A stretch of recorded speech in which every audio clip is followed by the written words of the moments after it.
Ladies and gentlemen, welcome to the 2024 ANZAC Oration for Robert Menzies Institute. For those who don't know me, I'm Georgina Downer, I'm the CEO of the Institute, and it's my absolute pleasure to see so many of you here tonight on this beautiful autumn evening in commemoration of what really is one of Australia's most special days to commemorate the sacrifices of those who gave their lives for our freedom. I'd like to make some special acknowledgements of some guests with us here tonight. Of course, Senator Patterson is here, and we're very much looking forward to his oration later on. And he's joined by his wife Lydia. It's wonderful that she's able to be here too. We have the member for Western Victoria, Beverly MacArthur. Welcome, Bev. Board members of the Robert Menzies Institute, Jeff Clone, Dr. David Kemp, and our newest board member, Professor Tim Menzies, is here as well. Wonderful to have you all here. We have former members of Parliament, Dr. Katie Allen, Stuart MacArthur, and Jan Grunberg. And we have the Master of Queen's College, Stuart Gill. We also have members of our Johara Club in the room tonight who really do make all our work so possible and really enable us to do some of the really important things in terms of encouraging engagement with Australian history. And we also have many members in the room as well. And finally, to the veterans who are here in the room in the lead up to ANZAC Day, I do thank you for your service to our country.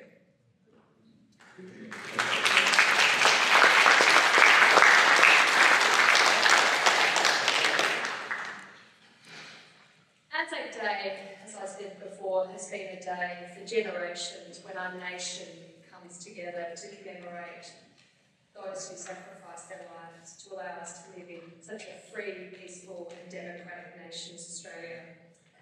This is our third ANZAC Oration. Last year we were honoured to have the member of Menzies, Keith Bullihan, deliver an oration for ANZAC Day on the 70th anniversary of the Korean War armistice. And in 2022, Dr. Peter Edwards, the renowned historian, on the Menzies government and Cold War military commitments. These orations, I think, are one of our most important events here at the Robert Menzies Institute, as they really form a very key part of our work to advance an understanding of Australian history and community through the prism of the value of Robert Menzies. And he had an enduring contribution and vision for our country as a nation of freedom, individual dignity, opportunity and enterprise.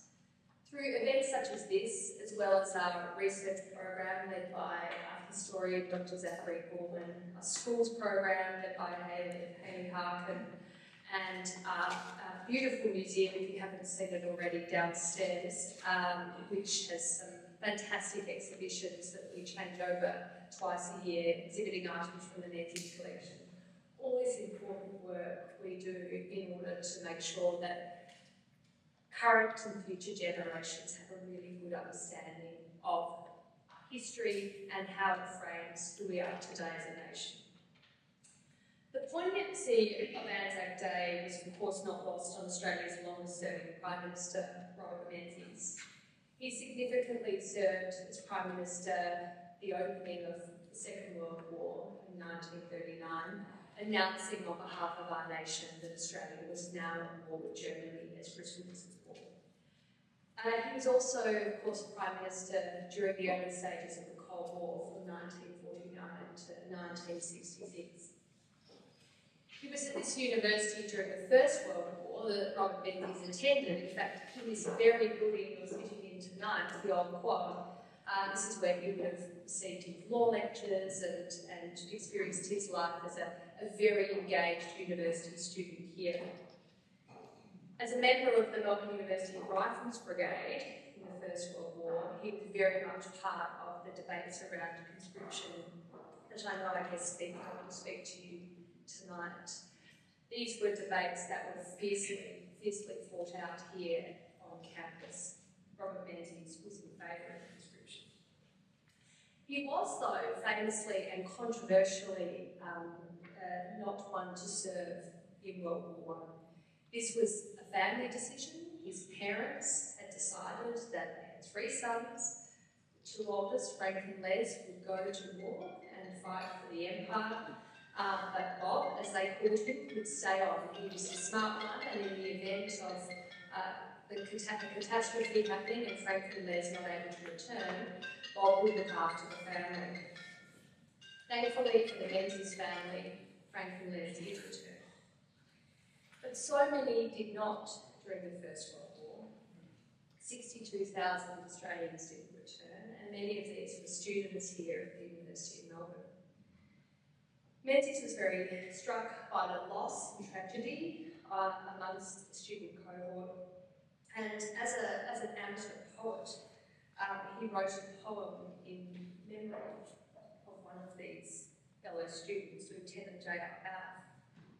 And this person, Lieutenant Bouth, had died at Gallipoli in July 1915 after the ANZAC Gallipoli battle.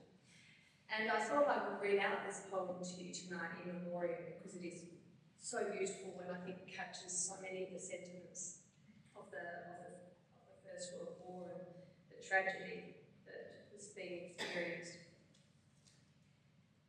This was the call that came from far away. An empire's message flashing over the sea, call to arms. The blood of chivalry pulsed quicker in his veins. He could not stay. Let others wait. For him the glorious day of tyrants humbled and a world set free had dawned in clouds and thunder, with a gleam not born of insensate madness for the fray, but rather a spirit of the noble, brave, kindled by a heart that wept at wrong. He went. The storms of battle round him rave, and screaming fury over chants and song. Sleep, gallant soul, though gone thy living breath, thou livest to aim, for thou hast conquered death.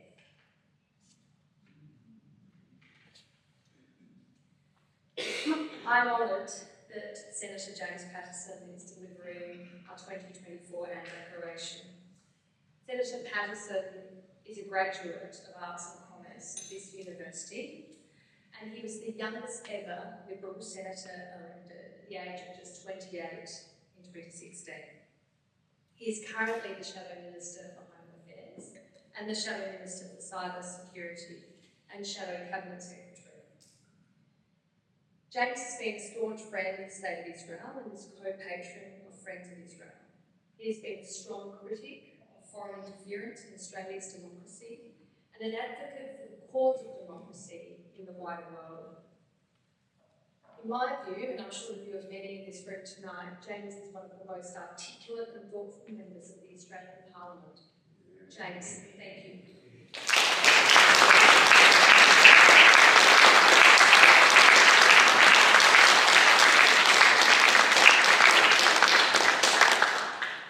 Georgina, thank you very much, and it is a real honour and pleasure for me here tonight to be delivering this oration. Can I first add my recognition of the special people that Georgina acknowledged earlier, and as she said, particularly those of you who have served our country in uniform. To the board, to Georgina, to your team, thank you for the vital work that you do in sharing Robert Menzies' legacy and the enduring lessons from his life of service for modern Australia. Menzies' vision for Australia was a country of free enterprise, individual liberty and boundless opportunity. But he also recognised that these pillars of our democracy, which many now take for granted, were hard won and must be fiercely defended. ANZAC Day serves as a powerful moment to reflect on past sacrifices and how we should seek to honour those who served by working to uphold the principles of liberal democracy today.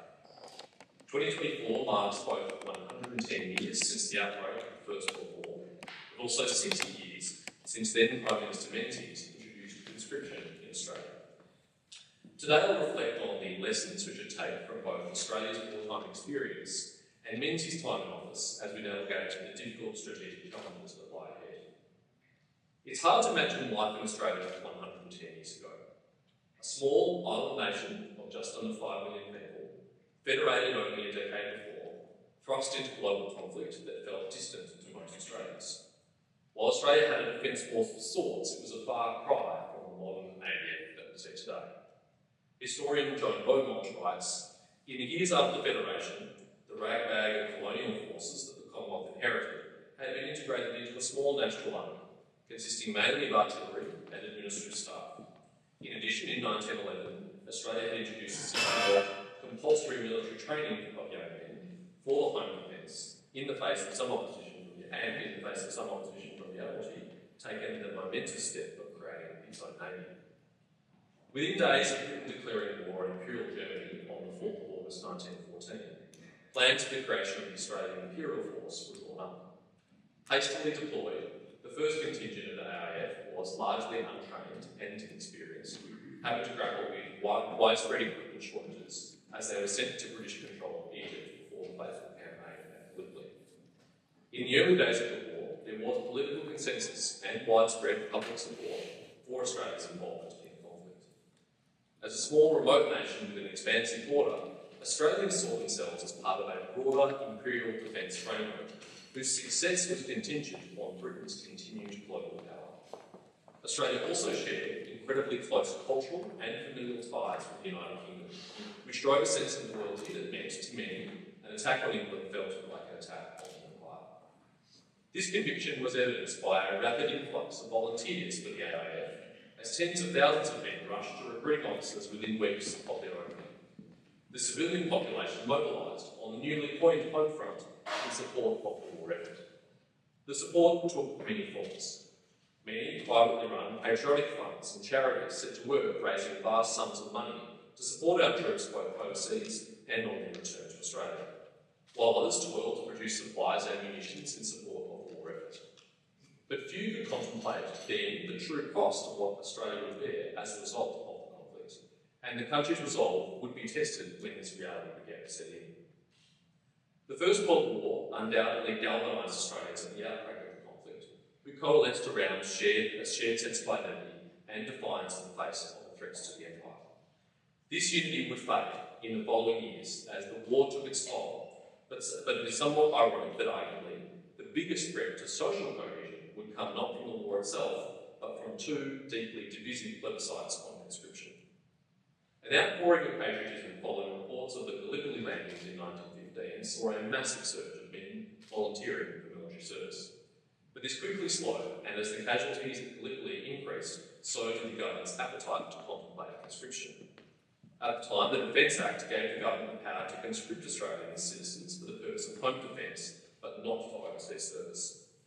This meant that Australia relied on voluntary recruitment for the contribution to the war, but the heavy casualties in the Somme in 1916 prompted debate about whether a voluntary approach was sustainable to replace our diminishing forces. Our allies were already moving in this direction, with Britain and New Zealand both introducing legislation to allow conscription in 1916. Prime Minister Billy Hughes eventually became convinced that conscription was essential, and the first referendum on conscription was held on the 28th of October 1916. The question put to voters was, are you in favour of the government having, in this great emergency, the same compulsory powers over citizens in regard to requiring their military service for the term of this war outside the Commonwealth as it now has in regard to military service within the Commonwealth? The referendum incited a fierce public debate which swept the country. As Beaumont describes, a public debate had never been wild in Australian political history for its bitterness, divisiveness and violence. What was at stake soon emerged was not simply a disagreement about military need for conscription, but an irreconcilable conflict of views about core values, national citizenship and national security, equality of sacrifice in times of national crisis, and the legitimate exercise of power within Australia's democracy. The result was a no by a relatively small margin of 3.2%. There was an intense political fallout from the referendum, which culminated in a successful vote of no confidence in Hughes' leadership, and ultimately Hughes' formation of the new National Labor Party and the new government. Given this, it is incredible that Hughes will hold a second referendum on the question of conscription just over a year later. His decision to do so speaks to the desperation in addressing the troop shortage, as voluntary recruitment fell below the levels needed to replace the losses on the Western Front. This time the question was shorter and vague, asking simply, are you in favour of the proposal of the Commonwealth Government for reinforcing the Australian Imperial Force overseas? This prompted a debate even more divisive than the first, manifesting in one instance in a bizarre standoff between the Queensland Premier and conscription opponent, T.J. Ryan, and Prime Minister Hughes. The government censor had omitted a key section to a speech given by Ryan at an anti-conscription rally before it was published. Ryan responded by reading the censored sections into Hansard under the protection of parliamentary privilege and printing thousands of copies for distribution. Hughes' characteristically forceful response to it was to order all of the offending copies seized. I won't describe what happened next. Now determined on confrontation, the Ryan cabinet in turn printed 50,000 copies of the Government Gazette outlining the incursions of the intolerable censorship. As the print run was proceeding, armed Queensland police guarded the printery, government offices and even Ryan's home and person. The situation seemed set for an open clash between the Commonwealth and state authority, but Hughes showed uncharacteristic restraint. Although he dispatched the censor, who arrived at the government printing office just after midnight, he did not use force to seize the Gazette. Had he done so, John Filey, Ryan's Assistant Minister for Justice and Minister without portfolio, is reported to have said it would have been a, quote, declaration of civil war. In retrospect, this cat and mouse game between federal and state politicians seems surreal, but it was indicative of a highly volatile state of Australian political life in late 1917. The second referendum would also fail on the 20th of December 1917, this time by a much larger margin. National unity is never more important than in times of conflict. It determines what a society will proactively contribute and is willing to sacrifice in the service of the nation, but it is easily fractured and, if shattered, can be fatal. The rifts revealed by the two referendums works the very heart of Australian democracy and will continue to ripple through the political discourse for decades to come. Despite this, the fact that an Australian government could take such a question directly to the people, even in wartime, reveals the strength of Australia's democratic character. And while Australia's resolve was tested by the referendums, it did not break. The Allies would ultimately prevail on November 1918, and despite two failed referendums, Hughes continued to serve as Prime Minister until 1923. At the time he left office, Hughes would be Australia's longest-serving Prime Minister, a record he would hold until surpassed by Menzies decades later. 2 decades on from the destruction of the First World War, Menzies also grappled with the issue of conscription. Menzies' tenure during the Second World War was short. Australia would have 5 different Prime Ministers throughout the course of the war. However, his experience is instructive. At 9:15 p.m. on Sunday the 3rd of September 1939, Prime Minister Menzies gave a radio address stating that it was his melancholy duty to announce that Australia was at war with Germany. Menzies immediately set to work putting Australia on a war footing, reintroducing compulsory military training and announcing the formation of the Second Australian Imperial Force. In November 1939, Menzies announced that the citizen military forces, the Army Reserves, would be bolstered by conscription, although these men could only serve in Australia or its territories, which at the time included what is now Papua New Guinea. Menzies' successor, John Curtin, would later change this by passing legislation to extend the geographic boundaries in which conscripts could serve to include most of the Southwest Pacific. But it was the Vietnam War that would ultimately define the experience of conscription in Australia. In a 2022 speech to the Royal Menzies Institute, Dr. Peter Edwards described how the deteriorating strategic environment meant Australia could be drawn into conflict on multiple fronts, including possibly with Indonesia, which convinced the cabinet that conscription was necessary. On the 10th of November 1964, Menzies announced that national service would be reintroduced to boost troop numbers. All 20-year-old men were required to register for a birthday bout. If your birthday was born, you would be required to serve 2 years in the regular army, which could include combat duties in Vietnam, followed by 3 years in the Army Reserve. While there was initially hope for conscription, this inevitably waned with the news that conscripts had been killed and would eventually serve to mobilise anti-war protesters and ultimately turn the tide of public opinion against the war. It goes without saying that the costs of conscription were profound. More than 15,000 Australian men were called up during the Vietnam War. More than 200 died and at least 1,200 were wounded on active duty before the last combat troops came home and the national service scheme was ended in 1972. The Australian War Memorial reminds us that the Vietnam War was the cause of the greatest social and political dissent in Australia since the conscription referendums of the First World War. Many draft resistors, conscientious objectors and protesters were fined or jailed, while some soldiers were met with a hostile reception on their return home. I wish that conscription was purely a historical question, but sadly we know that it has contemporary resonance.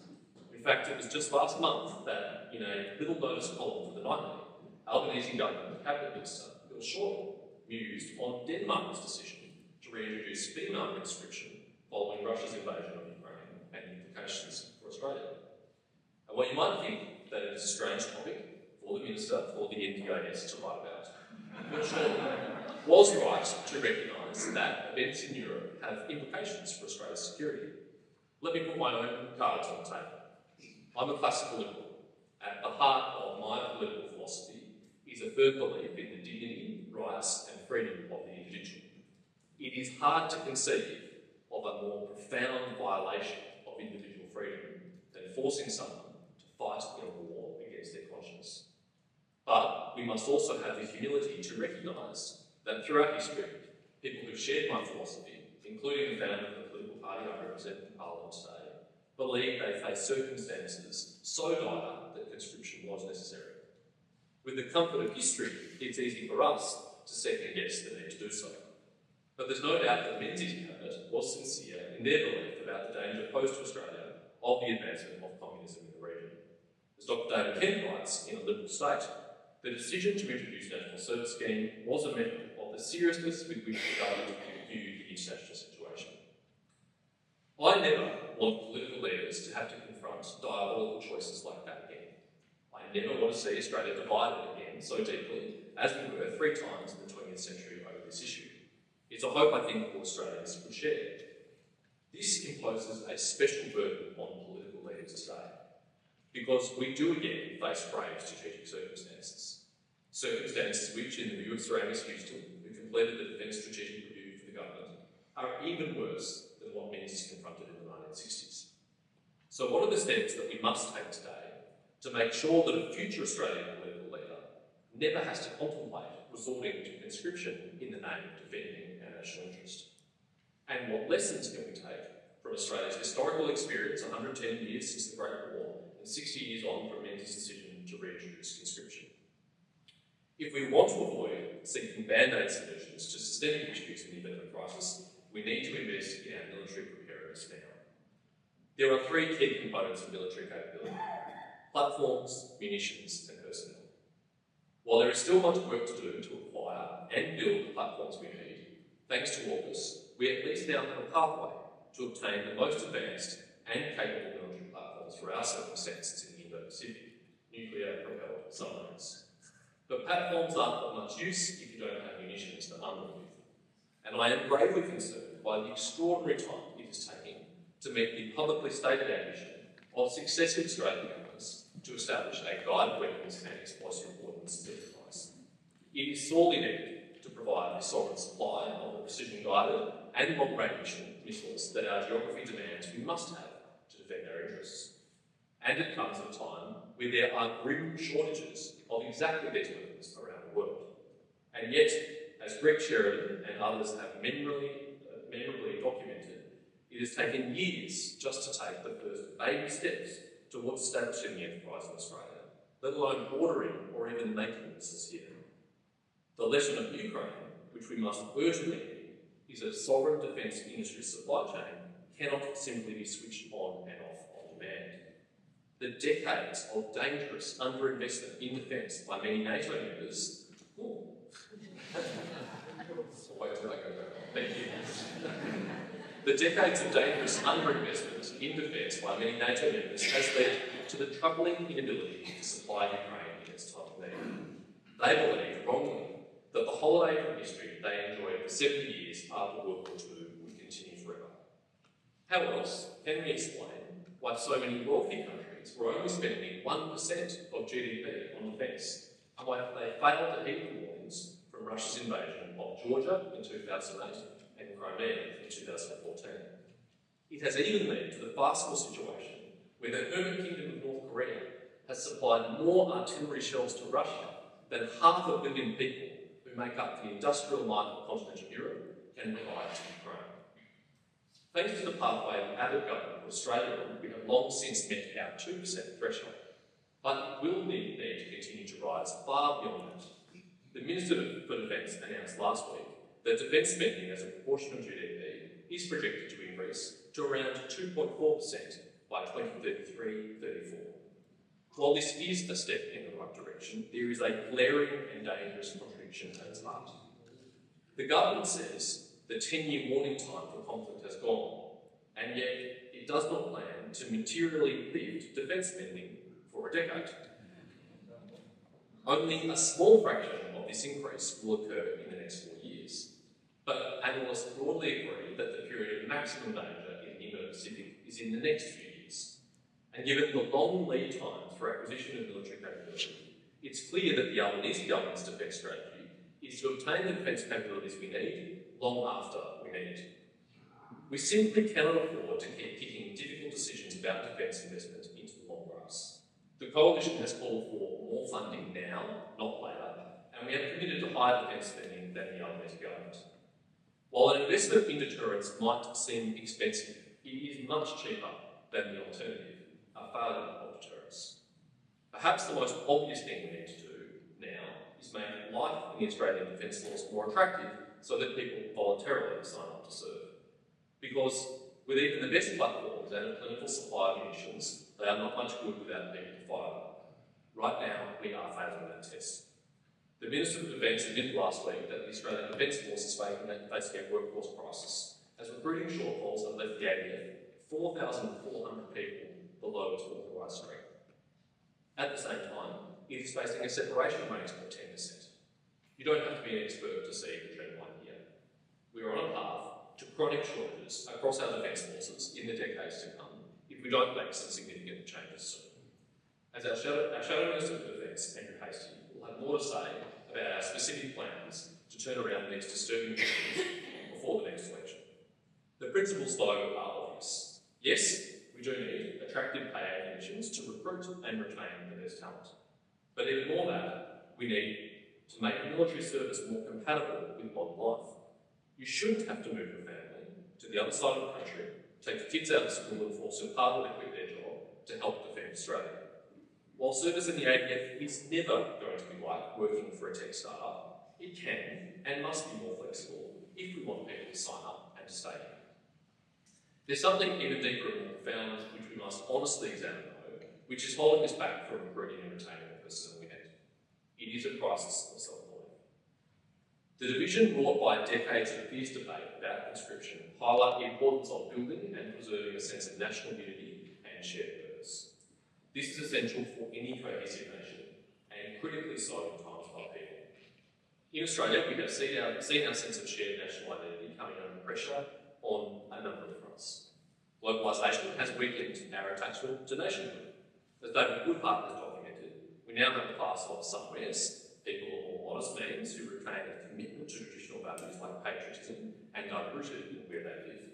And we have anywheres, an unrooted, globally mobile and affluent class with more affinity to each other than those they might share a passport with.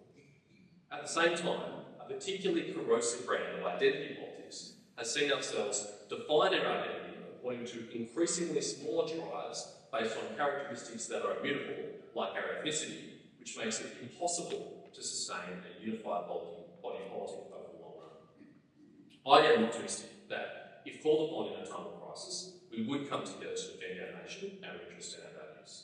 But that task will be much easier if we can draw from a strong sense of shared national identity instead of having to herd competing tribes with clashing identities.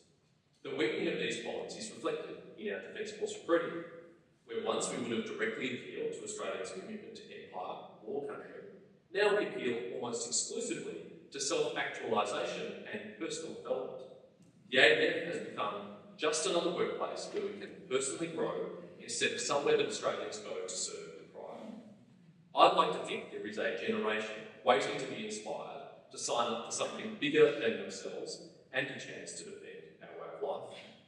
Menzies recognised this in October 1943 when he said during one of his Forgotten People podcasts that we have no need to apologise for a strong feeling of nationhood.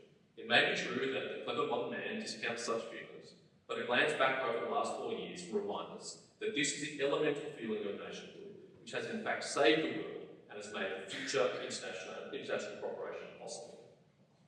History teaches us that this feeling of nationhood and shared purpose is a necessary but not sufficient condition for social cohesion, which is hard to achieve and even harder to preserve. While we are responsible for creating our own domestic divisions, there are those that maliciously seek to exacerbate them for their own strategic advantage. Foreign interference is toxic in our democracy because by its very nature, this kind of statecraft takes place in shadows. Menzies realised this when foreign interference and espionage in Australia reached new heights as great power conflict gave way to a new struggle for dominance through the Cold War. ASIO was created in 1949 by Prime Minister Chifley after Allied signals intelligence revealed Australia had been thoroughly penetrated by Soviet intelligence. ASIO's first job was to catch the spies that had prompted its own creation, which set it out on a path that ultimately led to Vladimir Petrov's famous and dramatic defection to Australia with his wife in 1954 during Menzies' second Prime Ministership. Petrov's bombshell defection prompted Menzies to announce a Royal Commission on espionage, which would serve as a catalyst for a series of important reforms to bolster ASIO's capabilities and strengthen its legislative foundations. At the behest of the second Director General of Security, Charles Spry, Prime Minister Menzies introduced the ASIO Bill into Parliament on the 24th of October 1956, which for the first time publicly articulated the functions of ASIO and provided it with statutory authority and protection.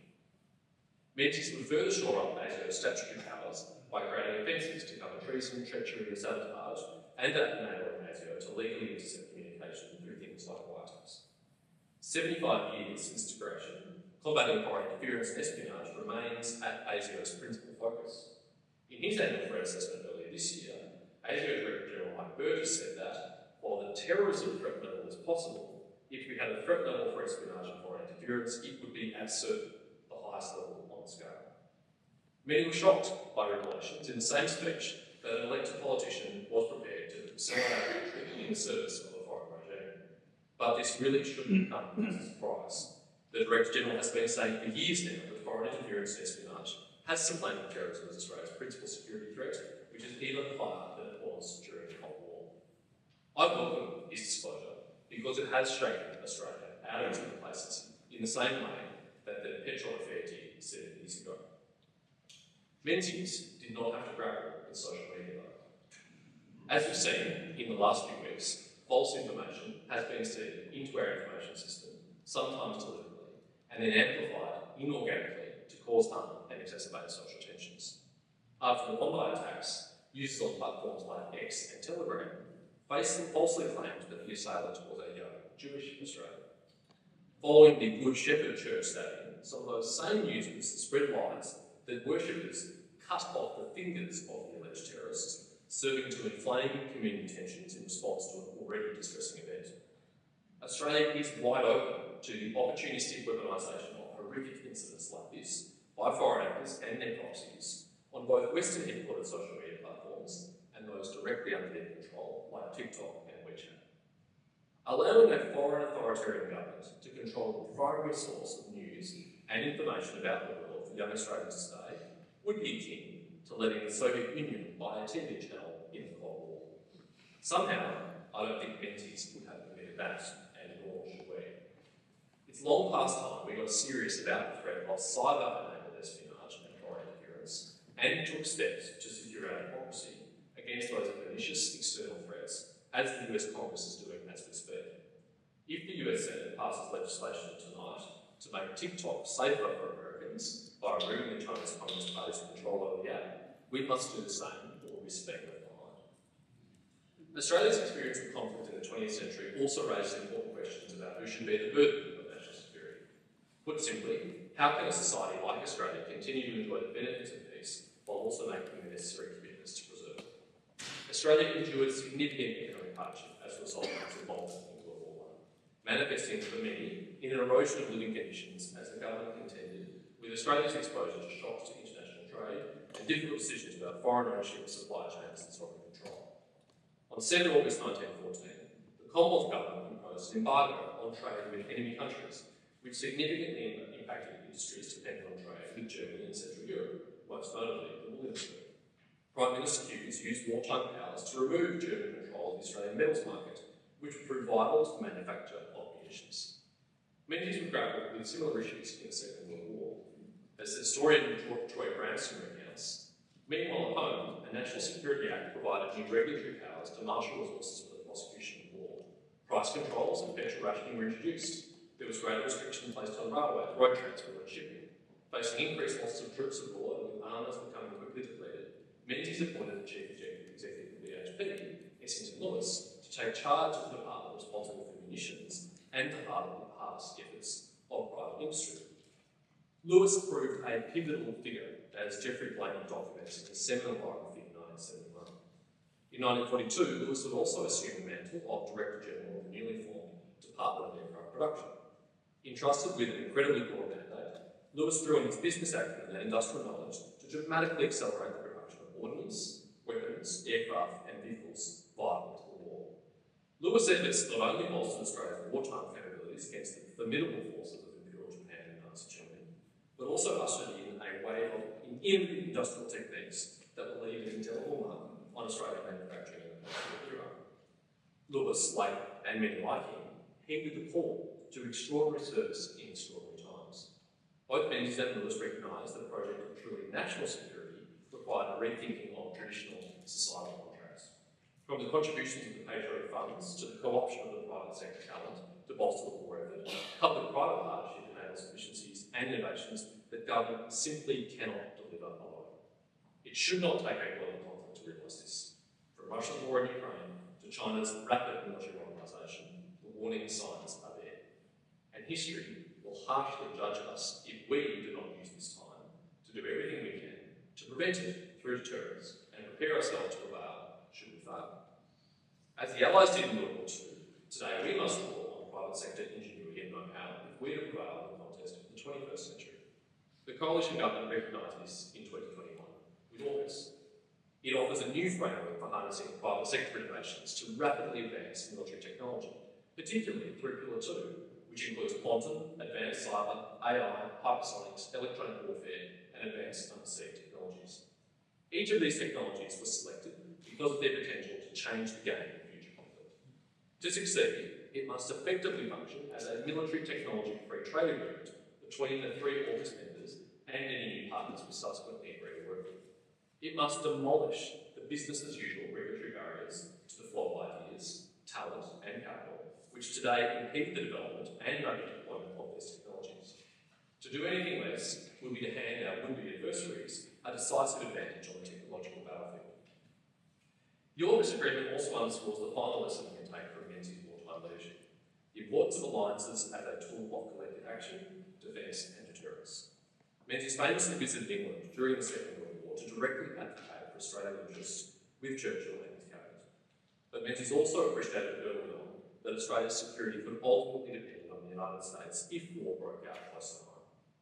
This was evident in the days following the outbreak of the war, when Menzies wrote to Australia's High Commissioner in London, S.M. Bruce, asking him to consider an appointment to Washington and stating, "I may tell you confidentially that so seriously do I regard this matter, that before the war broke out, I gave serious consideration to whether I should not resign Prime Ministership and go to America myself."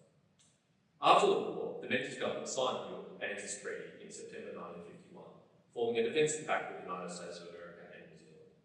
Menzies argued that ANZAC was underpinned by shared history and values of Australia and America, including the rule of law, popular self-government, religious faith, and the passion for individual and national freedom. Menzies believed US leadership in the world was critical to sustaining freedom. As he argued in the Jefferson Oration at Monticello in 1963, "I feel sure that Mr. Jefferson, though he worked primarily for the liberty of Americans and felt no call to impose his views on an older world, would, confronted by the problems of the modern world, have vastly approved of the world defence of individuality, a defence in which the USA is playing such a splendid and vital part. Australia has a deep feeling for your country, not just because of your friendship contributes so greatly to our national security, but basically because, great or small, we work for the same kind of free world. The freedom of man is not a local acuity and cannot be defended in isolation." It's a relationship which remains at least as critical to our interests today, alongside new and deepening partnerships in our region with Japan, South Korea and the Philippines. Australia's experience of war reminds us that the journey to a modern, prosperous and free democracy we now enjoy today was hard-fought and could be easily lost. It tells us that national unity is foundational to our preparedness and resilience in times of crisis, and our threats to our cohesion can come from inside as well as out.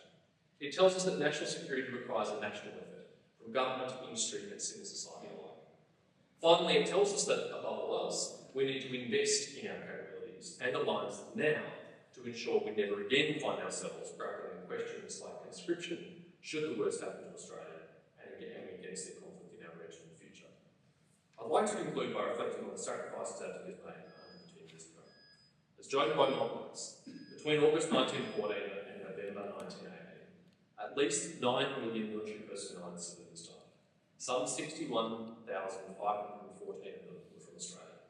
A further 153,500 Australians were wounded or gassed, and more than 3,600 taken prisoner. In all, over 330,000 men and women served overseas. This is a time when the Australian population was less than 5 million. To put that in some kind of perspective, World War I accounts for nearly 60% of all Australian deaths in international conflicts since the contingent of colonials left for an imperial adventure in Sudan in 1885. The scale of this loss is hard to comprehend. By this nation and for the thousands of Australian families who grieved loved ones lost.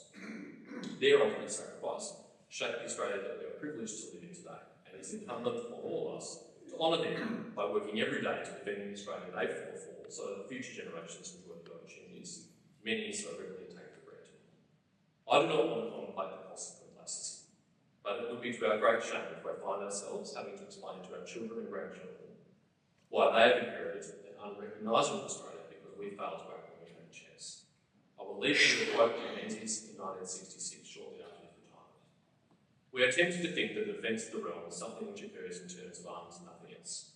Arms, war, the defence of the realm. But the defence of the realm is a continuing thing. The defence of the realm includes the defence of its economic structure, its prosperity, its social justice, its institutions, the rule of parliamentary democracy, the rule of law. All of these things are matters which have to be defended. Don't take them for granted. They have been destroyed in many parts of the world overnight. Thank you.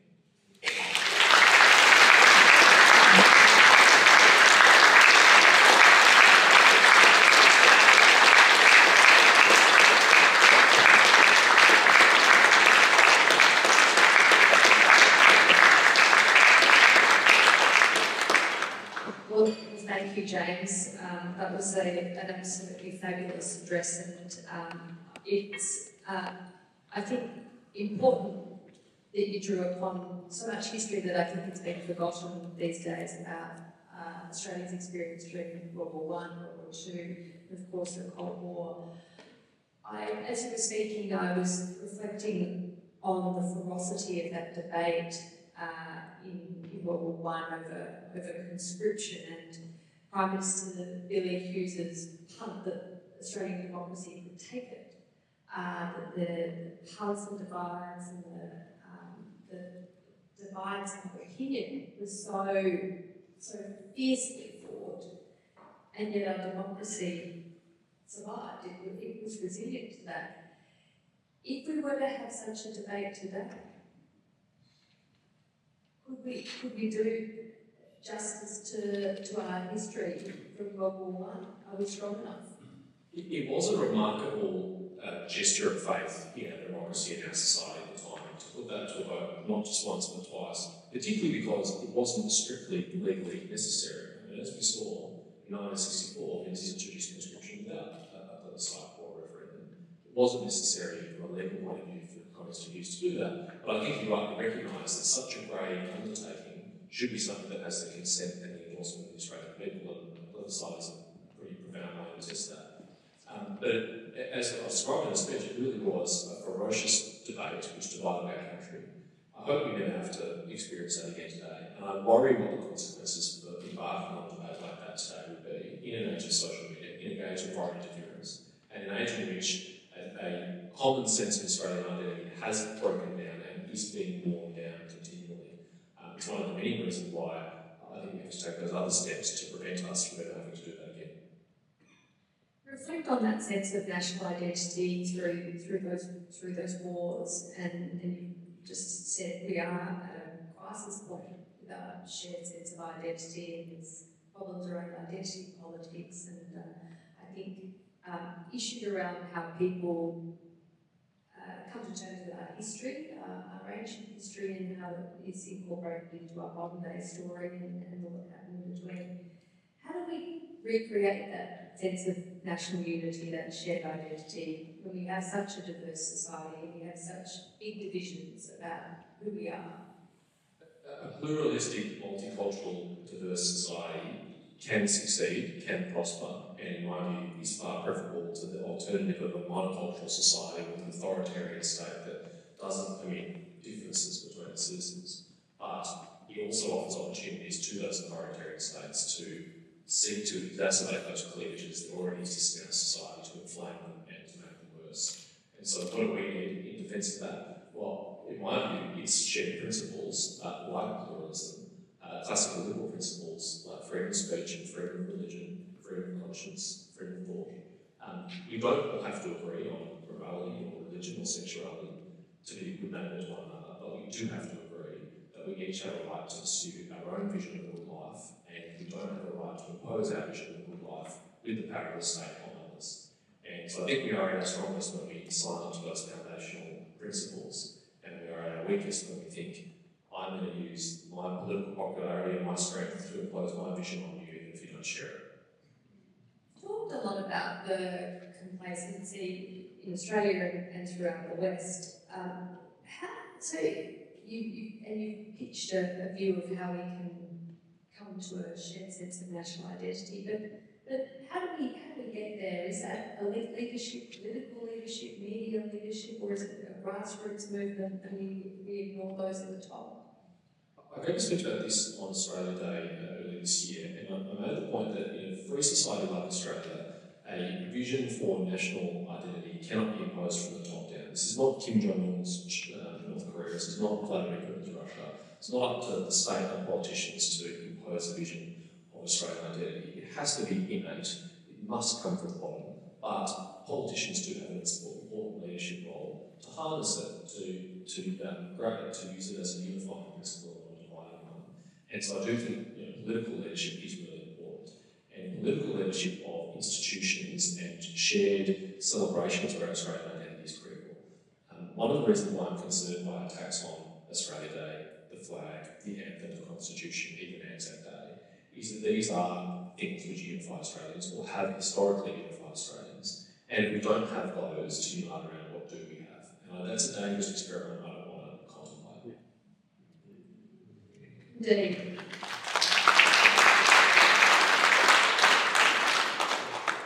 It was fascinating to hear you describe how the private sector rallied around Australia's war effort in World War II and the BHP Managing Director in Essington Lewis being co-opted into that war effort.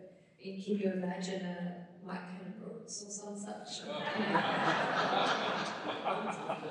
But business leaders in contemporary Australia joining forces and helping in the effort to, in an event of huge national security concerns, combining forces with the government to defend Australia. I mean, it seems like the character of the corporate sector perhaps was of a different ilk 70, 80 years ago, or maybe I'm too pessimistic. One of the reasons why the Essington Lewis story is so important is that he joined the effort to fight his primary export market. And it would not have been a small thing for the shareholders and board of BHP to agree to lend their CEO to the war effort to defend Australia against countries which they had a trading relationship with, and a prosperous one. I'd like to think that today's CEO or managing director of BHP or other Australian companies would have that same call to patriotism, and that their board would encourage them to go and serve. I do have some doubts about whether or not that might happen. But there are patriotic Australians who are working in less prominent roles in the defence industry right now, who spend every day thinking, how can I make my country more secure? How can I make my country better able to defend itself in this contextual geopolitical environment? And so it might not be the heads of the ANZAC's 200 companies who come and serve in that role. It might be someone we've never heard of that has something very profound to contribute to the whole crisis. So we might end our chat on a lighter note, or maybe it's not a lighter note. In the papers yesterday, it was reported that Meta, which is basically Facebook, their new AI model, when you ask it who are the best Australian Prime Ministers, listed 5, and I must admit to being extremely disappointed that Robert Menzies didn't even make the top 5, despite the fact he is by far the longest serving Australian Prime Minister and father of modern Australia. I understand Meta has corrected that. He's now, well, I don't know, he's top 5, maybe they've just made a top 6. But it does beg the question, of the role of AI and these large tech companies in shaping our democracy, and particularly the young minds who are going to be key participants in our democracy in years to come, when they are literally picking algorithms and keywords, and that's the truth, their truth. How do we, you as a political leader, I'm here in a university amongst lots of young people, how do we combat this nonsense coming out of Meta and the like? Well, in Meta's judgment, Australia's best ever Prime Minister was Gough Whitlam. That wasn't the judgment of the Australian people who actually lived when he was Prime Minister and rendered pretty decisively with his government in 1975. But I'm not sure that Meta's AIs had the opportunity to consult those Australians. I mean, this is a wider and more serious issue with technology. I mean, the problems that we've had in recent years with foreign interference and social media and all of those are being turbocharged right now and about to be even further turbocharged by the development of generative AI, because the broken English Russian bot farm that was previously, pretending to be a patriotic American supporting one candidate or another, now has their language crafted by ChatGPT and it is perfect English, indistinguishable from anything any of us will say. And alongside that, they've got a profile picture which has been generated by generative AI, which looks like a real human being. They can even post a video of a completely fictitious speech by a presidential candidate, which, again, you and I would struggle with human eye to distinguish between. So this is a very serious challenge for democracies, because democracies rely on a shared understanding of truth. And that has been under assault from many quarters for many years, but it's about to face its greatest challenge. Because if we don't know what we trust, what is true, then how on earth can we make collective decisions through democracy in our institutions? And so we actually have a very important partnership here that's necessary between government and civil society and these tech companies. They have the tools which can help us solve these problems, which can help us label and proactively identify this content when it is synthetically created as opposed to being real. And they have an obligation, in my view, headquartered and profitable and prosperous in liberal democracies with the rule of law. They've done very well out of democracy. They've got an important role to help us defend it. Yeah. Thank you.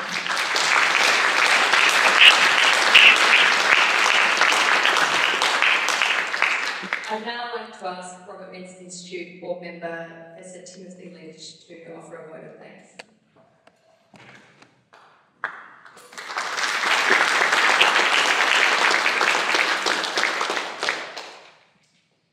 Good evening, ladies and gentlemen. We've heard a wonderful speech this evening. Mine will be a shorter speech, but of much less quality.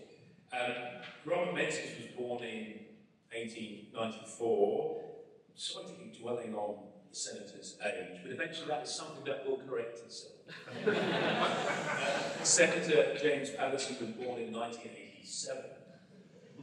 He shared with Robert Menzies, of course, a first-rate education at the University of Melbourne, where I'm very proud to be a professor. Though Robert was denied my teaching, James has been much luckier. I had the great privilege of teaching the Senator American politics in 2011. 1930 for Robert Menzies is this year for Senator Patterson. At 36, Menzies surveyed a world about to spend the next decade and a half preparing for and in war. We trust James and us are not looking into a comparable future, another low, dishonest decade. But if we are, I'd rather Senator Patterson be one of our leaders and guides through it. His public service, which I think has been amplified in the ideas he presented in his very powerful oration this evening, should give us confidence that we have politicians, we have leaders who understand history, not as something to atone for, feel shamed about, but to learn from, to take inspiration from. Our security and our values depend on this approach. As a new member of the Robert Menzies Institute board, of which I am very proud, and a little surprised, but very, very proud, Georgina, thank you On behalf of that institute and all present, I think I can claim, can I propose a vote of thanks for a wonderful, really wonderful ANZAC oration?